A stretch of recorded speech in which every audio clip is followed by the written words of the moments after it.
In this video, I want to talk about how pagans cope. I've made videos about how to recognize charms, mainly masculine charms, or better black magic charms, because feminine charms or witchcraft charms, you can see them so easily even without explanation because, well, the reason being is that females are designed to operate under male supervision. So the empowerment that females receive should come from the male supervision that they have around them. So every female should have a network of stable men around her that forms her net of empowerment. Okay? Now, if there are no male supervisors around, the Holy Spirit, if you have a female believer, can overrule that lack for a moment, but the Holy Spirit will always lead her to a network of stable men that will function as her cover. That's God's design. He will always honor his design because his design is very good as he declared it himself. So a female without male supervision is a disaster. And this is a problem with witches. Witches want to get rid of male supervision, or they think they don't need male supervision. That's why they use those charms. Those charms work at their expense because they're not meant to operate without male supervision. Straight up. That's why feminine charms or witchcraft charms, you can recognize them easily because those witches will malfunction, or you'll recognize that their softness is like the softness of a little baby. And a grown woman should not have a soft emission like a little baby. No, no, no, no, no, no, no, no, no. That's a red flag. Neither should she have this strong, fierce, energetic emission, which is male. No, no, no, no, no, no, no. Both of those things, if you notice them with a female, remove yourself. Please remove yourself. So witches have to cope because what they're involved in is inherently dysfunctional. But male pagans have to cope also, but they cope far better than witches do because they're men and they know they need to operate as men for them to be effective in the long term. Witches, on the other hand, are delusional, think they don't need male supervision, but okay, that's obvious. That's why many warlocks, and even especially wizards, can't stand witches. They have to do with witches because witches are part of their base in the paranormal, but they really can't stand them because they're often disruptive and often considered annoying or an irritation to male pagans. But okay, male pagans need to cope also. And this is how not all but many male pagans, I'm talking about warlocks now, I'm leaving wizards out of the picture. You'll encounter more warlocks and you'll encounter wizards during a lifetime. This is how many warlocks cope with the side effects of what they're involved in. They look for a paranormal mule. Now, a Monday mule in the criminal world is a target that's used to distract attention from the criminals. For example, you can have a relative that's involved in criminality and he asks you to use your bank account just to receive some cash. You allow it to happen and that relative uses your bank account, but the money he receives is a criminal transaction. So what happens now? When the police or the FBI, whoever investigates the transaction, they will see your bank account will come after you and the criminal remains out of sight. That's a money mule. Now, in the paranormal, you have a similar thing going on, in which an individual or a group of people, often this is done to females or young children, but mostly to females, because warlocks know if you do crazy things to children, it can backfire. But anyway, they do this to females often, is that they keep a female around. They can do it to men also, to common men, but they do it often to females. But they choose a target to keep around them so that anytime there's negative contention or negative side effects, the negative side effects are redirected to that target. Let's say you have a warlock and he has a best friend. That best friend is always with him. He is his buddy. He's the one that supports him. But this warlock only keeps this friend around because this friend is unaware that the warlock is using him as a paranormal mule. This best friend has things going wrong in his life all the time. And people begin to ask, how can someone has bad luck like that all the time? People can see this is not normal. And here's the thing, that that warlock things are going smooth with him. But with that best friend, things are going bad all the time. And it's because that warlock is using that best friend as a paranormal mule. There are warlocks doing this to one of their children. For example, you may have a household, a Christian household, or in pagan churches often happen. You have both parents will go to church every Sunday, they're quote unquote dedicated Christians. But they have a daughter who's on drugs, or a daughter that's sleeping around here and there. Or they have a daughter who's a sodomite, into sleeping with women and doing all kinds of crazy stuff. And people ask themselves, how could people that follow, that worship God, have such a dysfunctional daughter? It is because those two are not worshiping the Most High. They are wolves in sheep's clothing, using the name of Christ to cover themselves.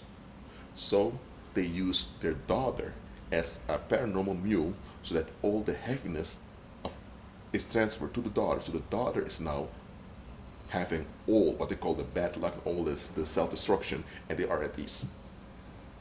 There are witches doing this also. You may have a witch and she has a best friend, and this best friend is always around her. Well, always, but most of the time. But this best friend of this witch, she either can't settle with a man to form a life, or she is with a man but it always goes wrong, or she goes from man to man. This best friend of this witch is always in some kind of drama. And people begin to think that this best friend is a bad influence onto the witch. But when you look carefully, it's the other way around. The witch is a bad influence, but with her things are going smooth. She's transferring the paranormal weight onto that best friend. So now it appears that that best friend is a bad influence, even though she is the victim. But people on the outside who look at the situation, who don't look at the context, they may see that best friend as a bad influence, and they may even tell the witch, you are better off without that girl. And then the witch will play like the benevolent woman and say, well, I know she's dysfunctional, but she needs to have a friend. And people will have sympathy for the witch, because the witch puts up with the dysfunction of the best friend, even though the best friend is the victim. It's the witch that's the one that's doing evil here. This happens in families also, especially in church families, that the father is a warlock, the mother may be a witch also, and they use one of their children as a target.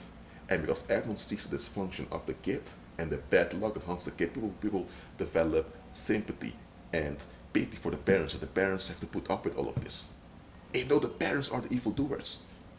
Most people out there, they don't have discernment, they don't look at the context. That's why I always tell you, look at the context. When you look at the context, you will see through stuff.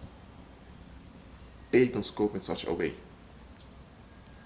It can be that you have a warlock, he has his own company, and he has a staff. Let's say that from the staff, there are many, let's say every month one of them calls sick from work. Why is that? Because the warlock transfers all the heaviness, all the energetic trash onto his staff. And from the staff, each month someone calls in sick. Or it can be that you have a company, a very big corporation, run by warlocks, pagan businessmen, and from everyone that works at that big corporation, let's say it's a very big corporation, once you realize when you look at statistics that many of them die of cancer. It can be that you have a multinational operative in multiple countries, and when you look at, let's say the company is around 4,000 employees, but you realize that every month there's one employee, there are like 10 employees ending up in the hospital, and that every year around 5 of them die of internal diseases. What's going on? The pagan businessmen are transferring the energetic trash that comes as a side effect of their charms onto some of their staff. So they're sacrificing some of their staff so that their business will continue. That's why beware where you work. Some places you shouldn't work, because if you work there, you're in danger. That's why some of you have no job at the moment, you're on welfare, and you think, Lord, I can work, I want to work, or even want to have my own business, but why am I praying and praying and nothing happens? It's not happening. Something's happening. The Lord is protecting you. It can be that you applied for 5 companies and you're qualified, sometimes even overqualified for the job. But the Holy Spirit says no, because the Holy Spirit knows what's going on there. And I'm explaining to you what might have been going on there. Look, pagans need to cope. That's why the Most High doesn't want us involved in paganism. That's why we should be unequally yoked with the world. We as believers, we don't cope, we overcome, we overrule, and we thrive. That's what we do, because we operate in the real. I'm warning you, check the context. Don't just see someone that is dysfunctional and think that they are a perpetrator. It can be that you have a narcissist that's falling apart, and indeed he's a perpetrator that's falling apart. That happens, okay? But look at the context. Are they really the perpetrator, or are they a victim that's being portrayed as a perpetrator? That often happens, that you have a victim being portrayed as a perpetrator, because people see the dysfunction and the bad behavior of that individual. They say, this individual is the perpetrator. Look at the context. If you have a small community and there's only one individual that has an intense dysfunction, that doesn't end up. If you have a toxic environment, all the people should suffer some of the dysfunction. If only one individual has the dysfunction and it's very intense, then you know there's a paranormal operation going on. You're being deceived. But common people, worldly people, they just go off with what they see. They don't look at the context. So they end up harming the victim, and therefore they are complying with the paranormal operation. And by doing that, they are bringing harm on themselves. They're drawing negativity onto themselves. That's why pay attention. Don't just form opinions or attitudes about people without checking the context. Because if someone is used as a paranormal mule and that individual malfunctions and you become upset at that individual because they violate your expectations, now you don't like that individual, now you have a will against the individual, you have now aligned yourself with the pagans that are using that victim to relieve themselves. You're now involved in evil doing. And now you will share the plague of being involved in that evil doing. That's why I'm telling you, examine the context and check your own will, lest you are drawn by the enemy into darkness. Well, that's it for now. Keep agreeing with Christ and be at peace.